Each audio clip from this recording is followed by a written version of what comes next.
December 7వ తారీఖు రోజు మీరు బంద్ ప్రకటించుకున్నారు కదా, అది ఉంటుందా లేదా? కావాలంటే మేడం ఇప్పుడు ఓలా ఊబర్ మాకు చాలా ఇబ్బంది అయిపోతుంది. రాపిడో ఊబర్ అయితే మరీ ఘోరంగా అయిపోతుంది. అది 10 కిలోమీటర్కు 70 రూపాయలు 80 రూపాయలు వస్తుండు. మళ్ళీ ఏం లాభం లేదు. 3 కిలోమీటర్ పోవాలి. 3 కిలోమీటర్ పోతే ఆయన ఇచ్చేది ఎంత 7 రూపాయల కిలోమీటర్ ఇస్తుండు మాకు ఆయన. ఇవి మళ్ళీ బైకులు ఒకటి వాళ్ళ ట్యాక్సీ ఫీల్డ్ ఏం లేదు. బైకుల మీద అడిగి ఎక్కిపోతారు. మా ఆటోలు మొత్తం లాస్ మొత్తం ట్యాక్సీ ఫీల్డ్ ఓన్ ప్లేట్ వేయించుకొని ఇప్పుడు మాకు ఆటోలో మొత్తం పరిచయం చేస్తున్నారు మేడం వాళ్ళు. అలాంటి బైకులు బంద్ చేయాలి. ఓన్లీ ఆటో ట్యాక్సీ కార్ నడవాలి అంతే. మీకు అలాంటి కోర్టులో కంప్లైంట్ ఇస్తాం. 7 తారీఖు అంటూ పేపర్లో ఇచ్చారు. మేము కూడా అందరూ ఆ డ్రైవర్లు కలిసి అది కోర్టుకు వెళ్తాం, కంప్లైంట్ ఇస్తాం. 2 వీలర్ మాత్రం నడవద్దు మేడం.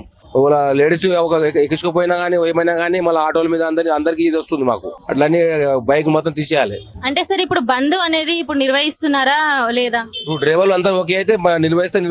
ఊబర్ గురించి ఊబర్ బంద్ చేయాలి. లేకపోతే అట్లా మీటర్ పెట్టినా ఓకే మాకు. ఓలా ఊబర్ తీసినా ఓకే అయిపోతుంది మాకు. అవి పాతకాలం ఎట్లా ఉండవు మీటర్ లేక అట్లా నడిపినా ఓకే.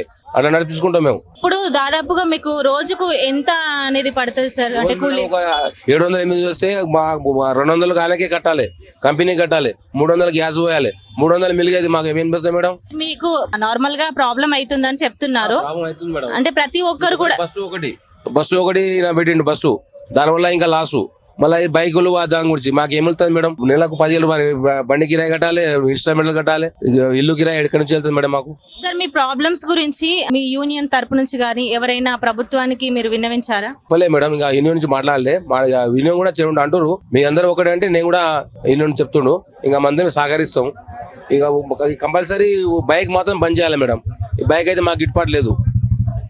నైట్ మొత్తం డ్యూటీ చేసుకుంటూ మళ్ళీ బైక్ నడుపుకుంటారు వాళ్ళు. మాకంటే వాళ్ళేది ఎక్కువ అయిపోయింది. అది బంద్ చేయాలి. Okay sir, thank you. తప్పకుండా మా పీపుల్ మీడియా పాయింట్ ద్వారా మేము ఖచ్చితంగా ప్రభుత్వం దృష్టికి తీసుకెళ్తాము. Thank you sir.